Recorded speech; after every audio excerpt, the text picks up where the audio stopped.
What's up with it, bruh? Not much. How you feeling? Feeling good, man. How about you? I'm amazing. I'm tired. Been up all night, but I'm okay. I got about 3 hours of rest. 3 hours is good with me. Now, it's my first time having you on the platform and get a chance to hear your story right now, live from you. Now, are you originally from St. Louis? No, I'm from Dallas, Texas, Irving, suburbs. Yeah. What's your connection to St. Louis? What brings you here? My parents, a lot of family, business. The Midwest deserves the opportunity to have the experience that I give out. It's about 10 to 15 people in this business that is very known, very popular, but they're on the East Coast or West Coast. You got one in Chicago, but a lot of people just scared to come to the Midwest because of the reputation. Yeah, it's definitely something different what you bring it to the city, which we'll kind of get into a little later.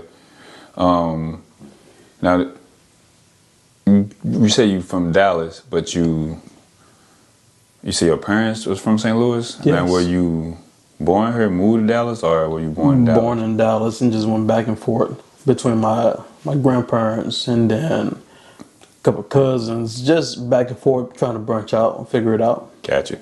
Now, with you, I guess, partially living, I would assume, half your life in Dallas and also in St. Louis, how would you compare the differences between the cities? The vibes.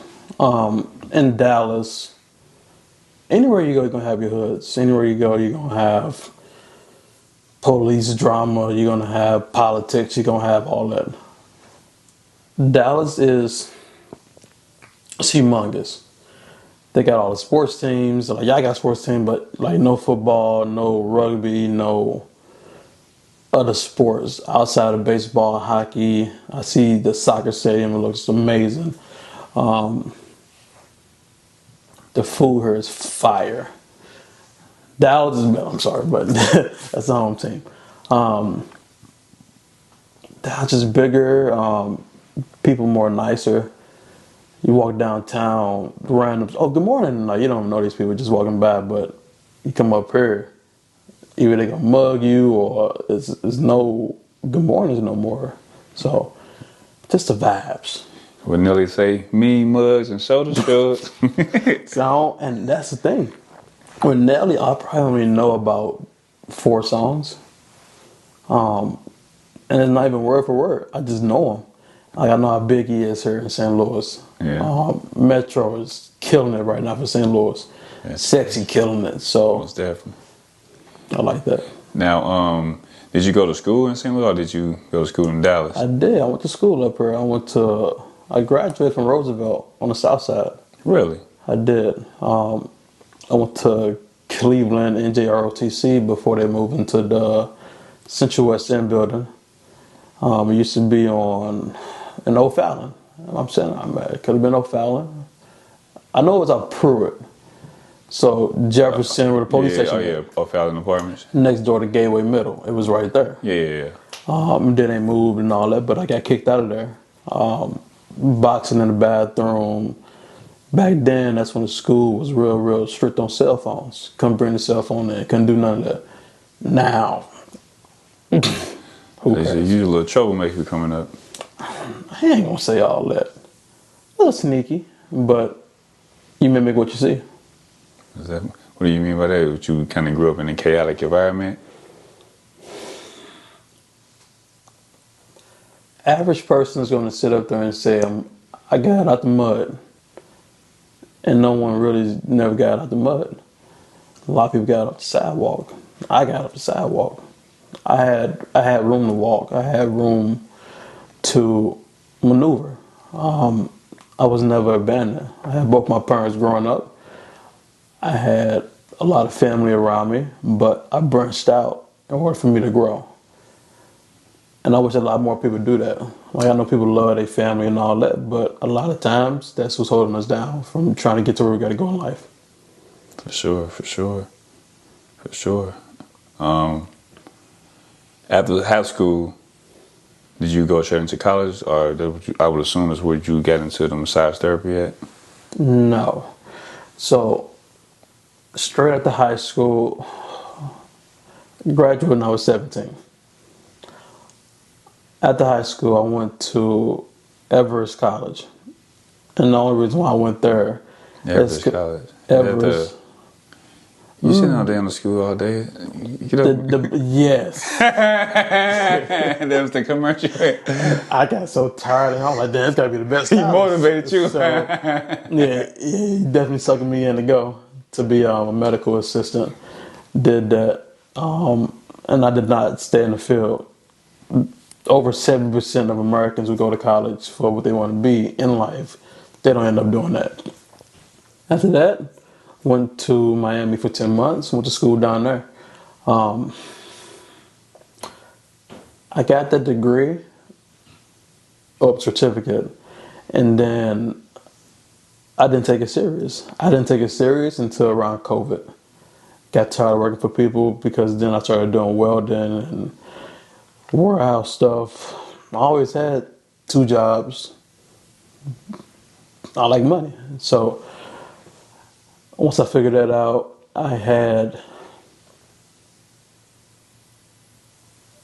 that's when you start asking yourself like, damn, what am I good at? And I was going through some of my old stuff and my service certificate. Went on Amazon, ordered a table, ordered sheets. I gotta get back into it. I know the body and all that stuff already. I had to go get my license and all that. So I'm licensed in 34 states to do massages. And just been on the road. So for the past 2.5 years almost, I just been terrorizing. Well, you definitely been popping. I've been seeing you, man. I've definitely been seeing you. Did you say so? You just kind of basically went off experience. You didn't have to go to school or nothing like that. No. I went to school in Miami. Got you. Yeah. I'm sorry. You did say that. No, you're fine. It's only a 10-month program. Back then, massage therapy school was about 12,000. Now it's over 20,000 because it's starting to pick up. It's starting to pop. You've been doing this, you said, since COVID, so it's about 4 years? No. This style of massage I've only been doing for 2.5 years. Yes, but you have been doing massages? No. Prior to it, I didn't. I guess you just started doing... I didn't take it serious. Like, I was just in the warehouses. I won't go on job to job, but if I'm unhappy, everybody hired. I don't need this. So, welding paid over $30 an hour. I worked at Nike. I done worked a little bit at work, but then it's like I'm tired of working for people. So I got a certificate. Let me take it serious. That's exactly what I did, and I had to really use the internet, and the internet became my best friend. Like you said in the beginning, you wanted to bring something to the Midwest. You don't typically see, a lot of men doing it, at least not for their own business anyway. You might go to Aspire. Of course, they have male employees. But for somebody to do that, I think I've probably seen probably one other guy who does type of massage that you do. I actually interviewed him, Hollywood Zay. He's from Kansas City. Shout out to him. Yeah, but he was one of few of, many that I've known. You the second that I ever encountered. Outside of, I see little viral posts, outside of that, but that I ever encountered that's from my city that's locally in hands reach. What inspired you to do this? Men don't take care of their women no more. We're forgetting what physical touch really is. A lot of us wasn't never taught physical touch because no one walked us through it. Just like no one never gave us the birds and the bees talk. We just kind of just figured it out. Once you don't cater to your woman, she's going to start looking elsewhere. Social media don't help. I'm on Instagram. If I got a girl and I got someone, you click on there, somebody twerking. Like, it's some. So that don't help. I remember before social media, where you can come home to your woman. It wasn't on social media. You couldn't do none of that. It wasn't none of that. It was fun. And that's how relationships lasted longer before social media. Think social media made relationships worse? Way worse. But then social media put the income in a lot of people's pockets. So it's always going to be a good and bad with anything you do. Yeah, I don't want to get too far off track, but so basically, if I'm hearing you right, you said men don't take care of their women, so that's what made you basically want to take care of them.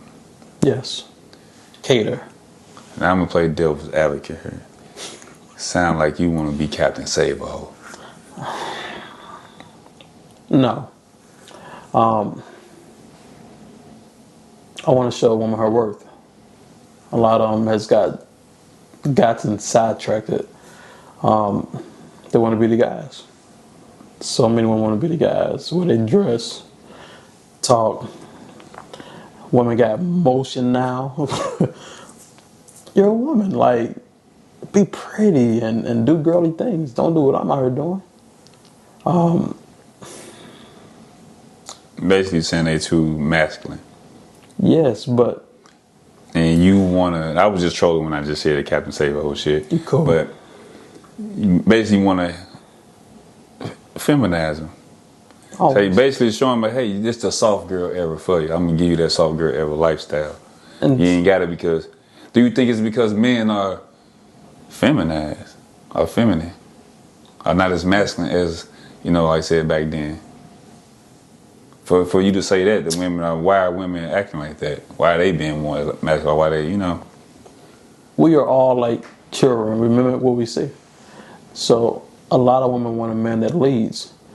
You see people that's been together for like 2-3 years, and you will hear a woman, 1 out of 4 women is going to say, he all I know.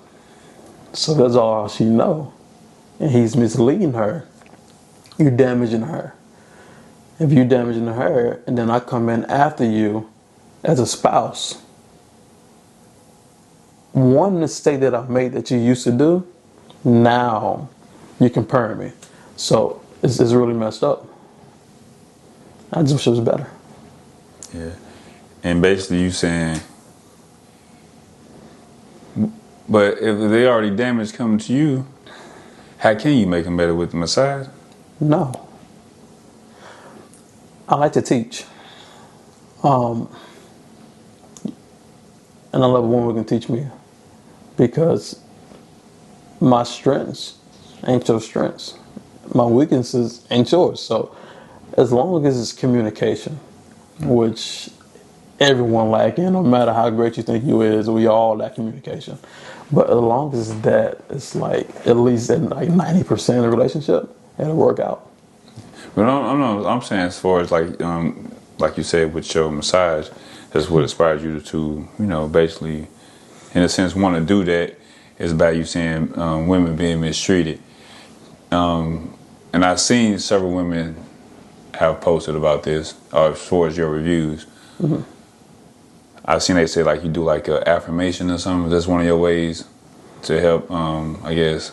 Calm the nerves. Yeah, calm the nerves, or even help build esteem or that worth that you said. A lot of women come and I'm not going to say a lot. I'm going to say about 20% are nervous. I ain't never had this before. I ain't never had a massage. I know women in their 50s never had a massage, and it's crazy. So I like to sit them down in the mirror and I ask questions. Are you happy? Do you like your job?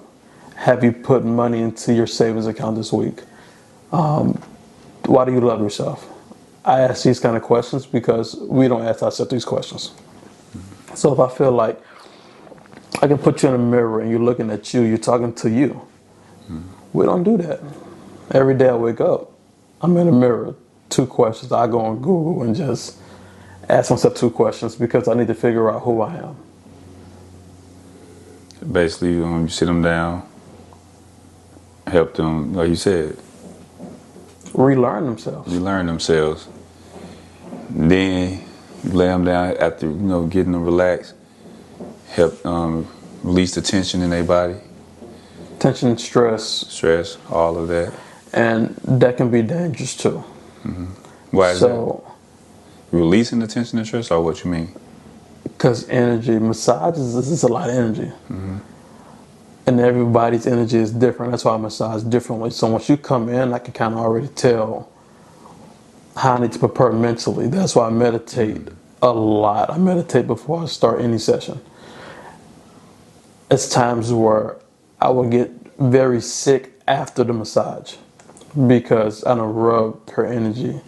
Well, her energy didn't transfer to me because it's just skin to skin. So once that transferred to me, I'm down for a couple of days. Like, I'm sick, and it's really bad. So it's a lot. You gotta really pay attention. What do you do in those moments when I guess you got to detox? Rest, because I'm barely resting. But then I really can't rest because I'm taking care of my daughter. Have you ever had a moment as a man to where you had to, I guess, restrain yourself? How do you handle those moments? Basically, I'm asking that based on with the type of massages that you do.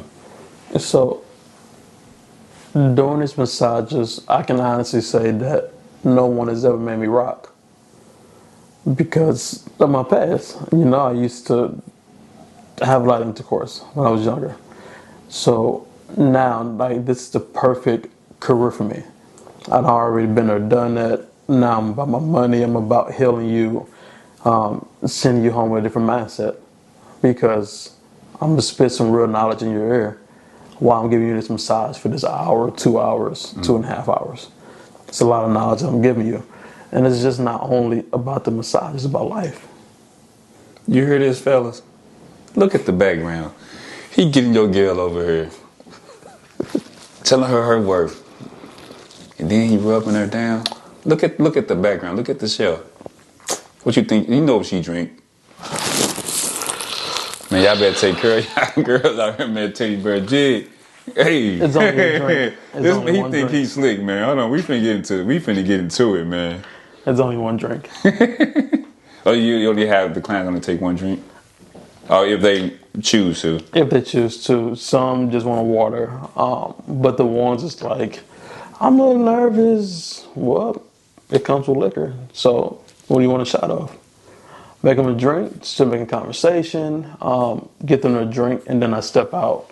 I get them instructions. You can go ahead and undress now. I want you to, I pull the sheet back, and you start on your stomach. Put your face in there. If you don't want that, I have blindfolds, I have pillows, whatever's gonna help you more comfortable. So, when it comes to like hygiene, have you ever had like a bad experience with that? Quite often. What do you do? Like, how do you tell the client? Yes, for the most part, without being too disrespectful. So,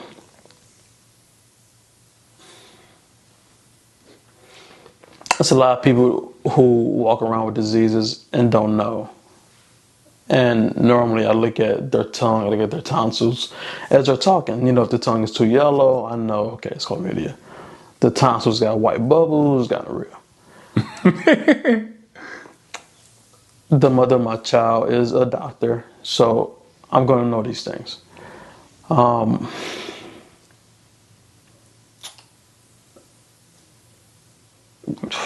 more than a week ago. Yeah. How do they react in those moments? They apologize first, but I would charge them $30 to go shower. And depending on if I have another client after them, we can continue the session. But, I mean, y'all know y'all coming to me. You know you're coming to get a massage. You know what type of massage that I give. I don't want to smell it. And I know if I smell it, you smell it. And that's the same with guys. If I go hoop, I'm not finna expect my woman to go down on me. I got on my fucking Nike spandex drawers, and I know I'm cooking. God damn me, so I'm gonna go ahead and get my butt in the shower. Now I ask you, how do you handle yourself being a man in this, profession? Have you ever had, I think I seen you post a young lady response to you one time, to where basically your massage had her in her element, in her mood, goddamn me. She's ready to take you down through there. Yeah. Now, does that happen like often? Every 3 girls, every 3 women, I'm sorry, I don't massage girls. Every 3 women is going to happen. And it's not intentional. just a lot of people don't know what physical touch is. And the way that I massage is my style. So I went to school to master the body, know the do's, the don'ts, and really, really just pay attention to the body. Now, this style that I do, this is my technique. And I have 4 versions of it because each package is different. And I have a lot of packages. So the basic hour massage is going to run you anywhere from $100 to $300, depending on what you get and depending on what technique you want. So some want deep tissue, some want Swedish, some want Teddy Bears away, and then some might want the VIP. What's the VIP? That sounds like some next level shit. How you said it.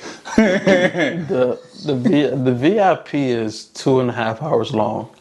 So rose petals, liquor, the candles. I'm really setting the mood.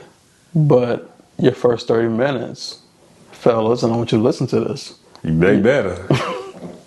The first 30 minutes, she's getting massaged in my jacuzzi with me in it. And some bring a swimsuit, but most of them, they prefer to be naked. After that, I take her to the shower and I hand wash her body without violating. Nah, man, nah. Hold on. I'm gonna go ahead.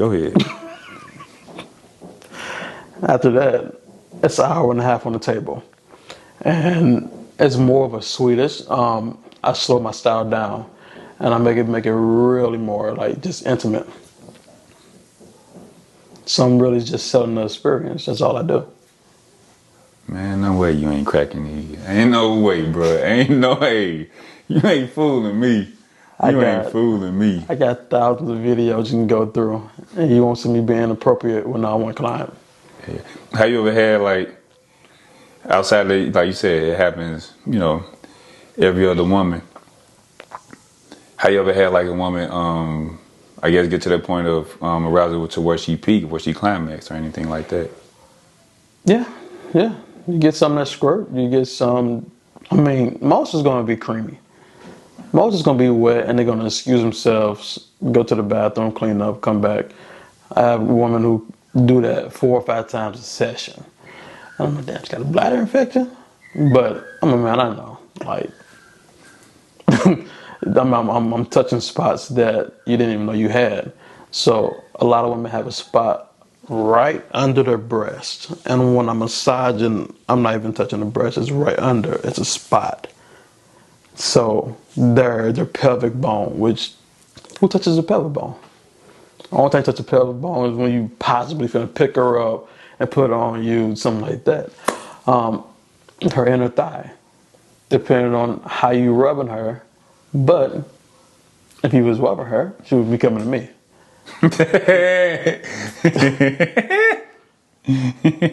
No, real deal, man, real deal. Now, when that does happen, how do you handle those situations? If most like, I'm asking for, like you said, before you said a young lady, has, ejaculated in a sense, basically, all over you. So I'm ignorant, and I warn people: if you pee on me, I pee back. Squirt is 73% piss and 23% orgasm. It's disgusting. Don't pee on me. I'll pee back. I let you know. I'll pee back.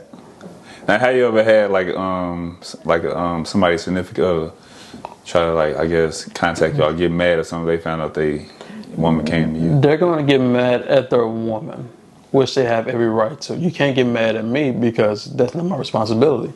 I'm doing my job. My job is to service who is booking me.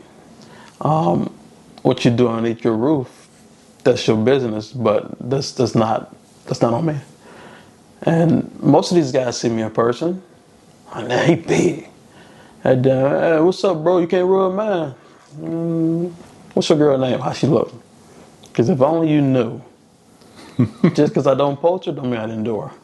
It's a lot of women that I see out with their guys, And they do this right here, like they're waving, but you ain't gotta be scared of him. You can speak to me. Right.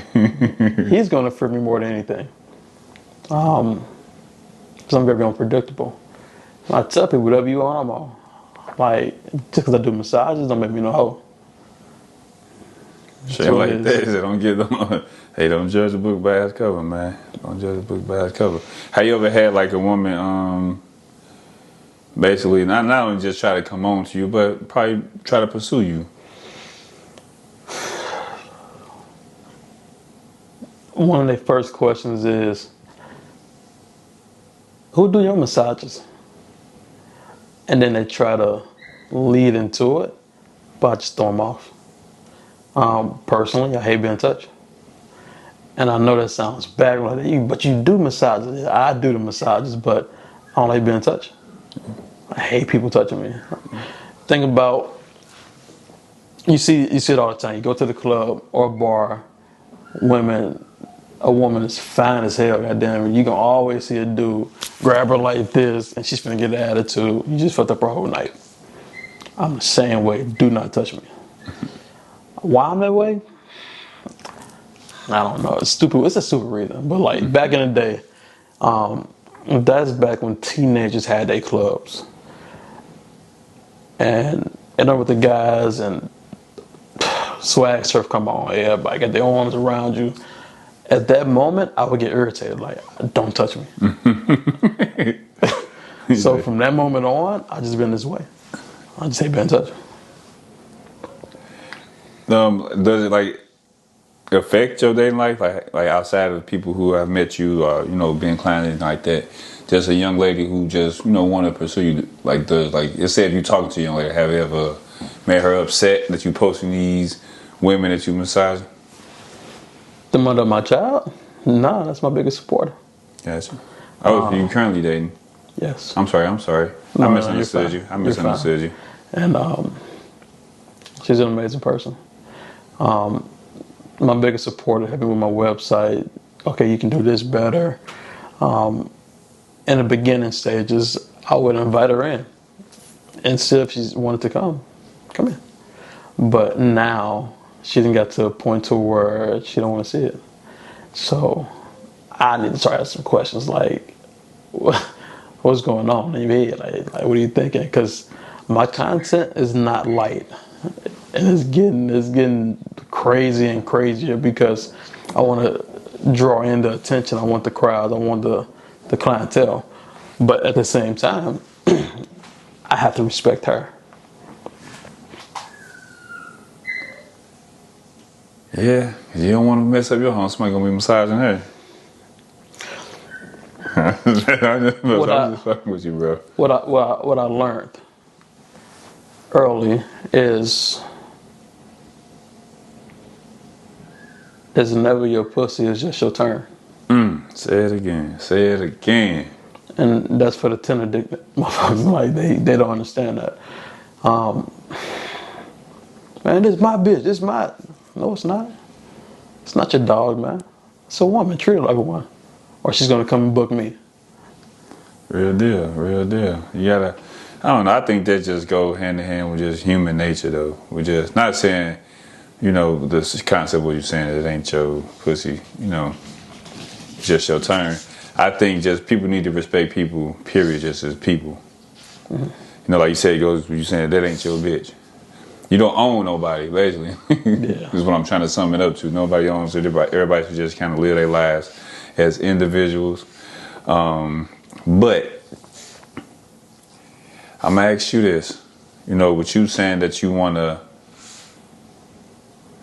what inspired you was one of those reasons being that women were being mistreated. I'm gonna ask you this, particularly in regards to black women. Do you think that they have a safe place when they come to me? Not just outside of you, just period, in this world. Do you believe that? In the time that we live in now, no woman is safe. Because so many people is unpredictable. So no one is safe right now, unfortunately. When I travel in and out the country,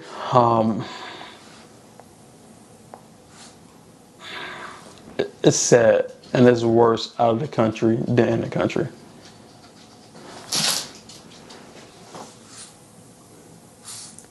And as far as like what you're saying, like, you know, the treatment of women, because you know, like in like Middle Eastern countries, some big women they don't talk.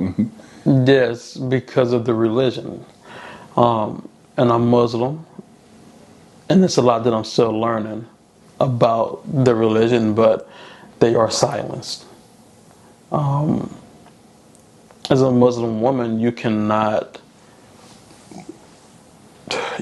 take off your hijab, which is the scarf on the head. You cannot take that off around no man unless it's your husband, your father, or your brother. You cannot touch another man. So if he's greeting you, you can't shake his hand. You say hi, and most of the time he's gonna keep walking.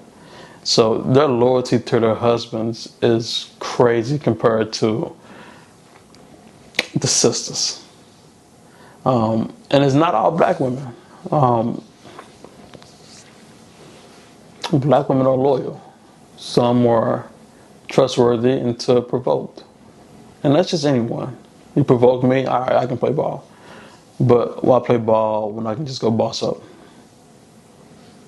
And that's where I'd be at. Yeah. But I asked, like, the question I asked you, like, do you feel like they have a safe place? Is because you see, like, in the media, especially in recent times right now, with the whole, you know, with the Sonia Massey, I'm sorry, I said her name right? The police shooting. The police shooting. So I didn't even watch the whole video. The young lady where she basically, police officer shot her in her face because she had a pot of boiling water that she was taking off the stove. She didn't, at the time, she was, you know, pulling the pot off the stove. And the officer, I guess he assumed that she was supposedly going to throw the water on him because she said that she rebuked him in the name of Jesus. And he'll wind up shooting her in the head after she placed the water down. The devil don't like the power of the tongue. But it's been countless of situations like that, you know, countless of situations like that.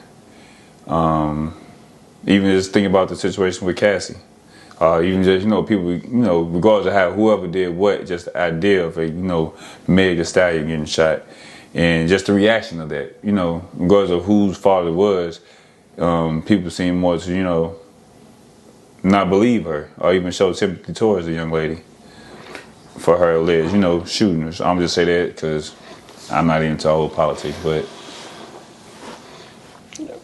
Black people only tend to care when it's a police shooting. But for how long? To the next one? But what about us? What about all the black on black crime? Who cares about that? Nobody. You right. You right. So how can I show sympathy for a person I don't even know when one of my cousins probably just got killed? My sympathy is going to go there first. Yeah, it's a sad situation, but when you become so numb to it, it don't even affect you no more. Like, I can't even cry. I'm too used to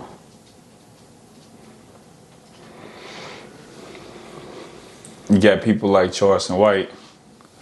But no, I'm just speaking, you know, from his standpoint of saying that, with you saying that, like, you know, with black people, I guess not caring about black on black crime as much as they, you know, throw their attention towards the situation when the police happen. I can't say they don't care. We're too numb. It's happening too much. And it's just like, damn, that's crazy. Yeah, but that's what I'm saying. It's one of them things to where, how do you stop that? And I brought up Charleston White because his result is to tell. Yeah, you can't cry about when your people die if you knowing he killed such and such. Yeah. You just one of them things where you can't. What they say, I can't even think of the phrase, but you basically can't turn your head when your people doing something wrong, but want justice when it's, you know, they get the bitter end of the stick. It can never be a two-way street. It starts at home. You have to teach your children about cops. And not all cops are crooked, and that's the crazy part. It's more white, cool cops than black. And I don't know if it's because they're trying to fit in. I don't know if they're tired of it. But for the most part, they be chill, especially with me. I don't get tickets. They didn't see me. I seen you on the internet, man. You go have a good day. So it'd be cool, but then you might get an African American male who smell like weed. Now here come questions. You get the African American male who wants to do the most. And I don't like being in the car with these guys. Cop get out. Yeah, you speed. Cat sees driver. I have to show you my ID. Now you been extra for no reason. Like, man, get this, so we gone. I ain't trying to be here. But teachers on. Eventually we will be better as a community, but with the generation that is ages 14 through 27, they cooked. And it's sad because a lot of them won't grow up to be a grandparent. We're losing so many of them.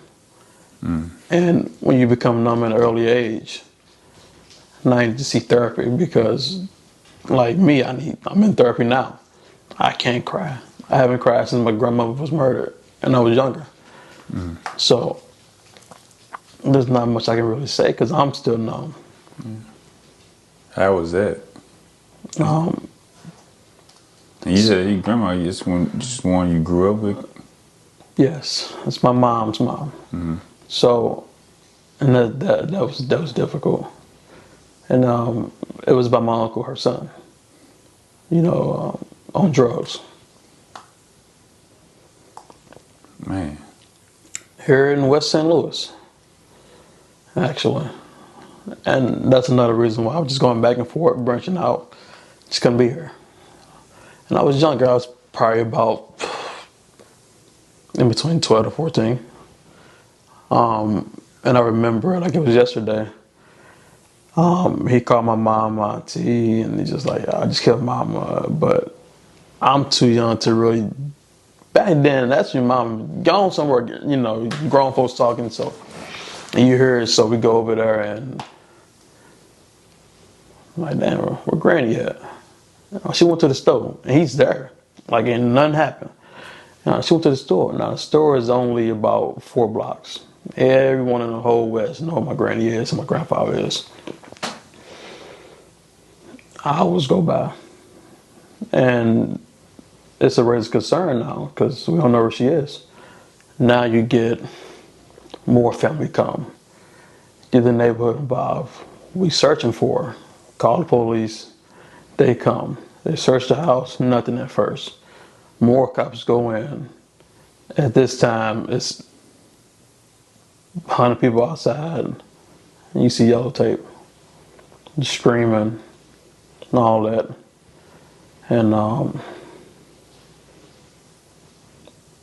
they put my grandfather in handcuffs because he was in the house. But my grandfather was sick. He was asleep, hernia, medical issues, stuff like that. But then they put my uncle in handcuffs. And this was like everybody's favorite uncle. So we didn't know what was behind the reasoning of it. But it was very tough. No one has really spoken to him since. I found it in my heart to forgive him because we're human. And drugs is a different beast. But it's life. It's life. Man, that's sorry for your loss, bro. I appreciate that. Sorry for your loss. Yeah. Sorry for your loss. I don't even know how to go from there, man. For real. I ain't mean to throw you off, but nah, you good. You good. Well, and that's your gift back to the world, what you're doing now, like you said, especially like you said, servants and the women, helping them get their reassurance, something that they need, especially our women. Not saying like, they don't have it, not saying that they not capable of doing it for themselves. But just from a male perspective, because like you said, a lot of, is in the media, the music, the movies, TV shows where the disrespect is highlighted, what is from the men or just that display of our women. So it's good to have people like you, helping, service the community, not just, the women, not just you doing it for whatever monetization reason that you, gaining from it. It's a service to the community of what you're doing, I feel like. And in the whole, it would, I asked you a question earlier, like how can, you change a woman by your massage, just their sense of feeling, Yeah. Their sense of feeling. I'm sure just that little small touch, that little small whatever, that moment they had could help them. What's so crazy? I don't get paid off the internet to do these massages. I'm shadow banned on most of the websites. I'm sorry, most of the social medias, Instagram shadow banned, TikTok shadow banned. They don't want me to grow, but they can't stop me because I have a vision. And my vision before I retire is to massage 5,000 to 10,000 women. I'm over 1,000 in just 2 years, which is pretty good. It's pretty good. The ultimate goal is to really just show the man, take care of your woman, somebody else will. One thing Lauren introduced me to, which is the mother of my child, and the reason why I said mother of my child is because it's respectful. I don't like when people be like BM. It's ghetto. And calling women baby mama, it's like calling her a bitch. A woman calling me a nigga, it's like calling me a hoe ass nigga. Like I don't like it. So address me for who I am, because I'm gonna respect you, you're gonna respect me. And if there's no respect, there's no conversation. But one thing Lauren introduced me to, as far as the massaging goes, I'm a massager, but if you really want to change the aspect of your relationship, try to massage your woman before and during having sex. It's a different level of intimacy. Like, it is different. If you want to stay around, trust me on this, you'll do that. What they say, double down on that. But I'm gonna ask you this question before we head up out of here. Have you ever, besides, like, do you do male clients? I did my first male client at the Pride. So I took this young lady that I'm training. Her name is Silky, and she's my brand ambassador. You'll see her on my page a lot. She is amazing. Right now I'm training her on how to be a massage therapist, but she wants to do it kind of in my way, but her being a woman and doing those kind of massages, guys get touchy, we're stronger than a woman naturally. So I'm definitely teaching her the safety aspect first. I trusted her to come to Pride with me, and because at first I was really uncomfortable, so I had a Pride. The day before Pride, I actually talked to a trans person, and they was telling me, as for pronouns, I didn't know what a pronoun was, but that's like his, hers, all that stuff. So if you ask that question first, it shows that you have some kind of knowledge of the community. And I massage a drag. I massage 2 men for the first time, and I didn't feel any type of way. I'm comfortable in my own skin now. At first, on the website in bold, in big letters, it said this service is for women only. But everyone deserves it. Now I'm not finna flip motherfuckers up in the air. I'm gonna give y'all. You get them with some deep tissue. You mean it's deep tissue? That's the actual massage, but you say that you ain't giving them no VIP. Huh? Never. It's not gonna happen. They can get the regular deep tissue. Some might want a Swedish. Swedish is just slower. and it's not me digging in. I'm not waking nothing up in the body, so that works as well. But this service is not available for everyone, and it is on the website. That being said, man, let them know where they can follow you at, how they can get in contact with you so they can book you. Everything would be teddybear_jigg. TEDDYJIGG_JIGG. I'm sorry. Teddybear_JIGG. That's Facebook, Instagram, TikTok. I'm starting up a YouTube channel, but I'm still trying to figure out the importance of the YouTube channel. I really do appreciate views from the arch for stopping by. See ya when I see you. Peace. Appreciate you, man.